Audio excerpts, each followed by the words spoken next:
ചൂടേറ്റ ഗേഹം മലക്കുൽ മൗത്തിന്റെ വരവ് കണ്ടപ്പോൾ കിടുങ്ങി വേഗം. പതിയെ പിടിക്കൻ റസൂലെന്ന നാദം മനസ്സിൽ പറഞ്ഞ് മലരമുത്തിനെ നോക്കിയ നേരം ഉലയാത്ത ഉമറും ഉടയുന്ന കണ്ടു.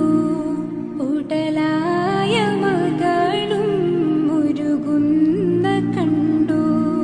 മെത്തയും കട്ടിലുമില്ലാത്തൊരു രാജാവിൻ വീടാ.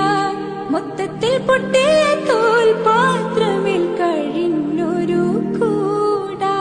വിതുമ്പുന്ന നബിയോരെ തുളുമ്പുന്ന മിഴിനീരെ ഒപ്പിയെടുത്തൊരു ചുവരാടാ സ്വർഗക്കൂട്. ഒപ്പിയെടുത്തൊരു ചുവരാടാ സ്വർഗക്കൂട്. പനയോലയിലൊരു കുടിലാണേ, ഭവനങ്ങളിലത് നിധിയാണേ. പടിവാതിൽ ചെറുതടിയ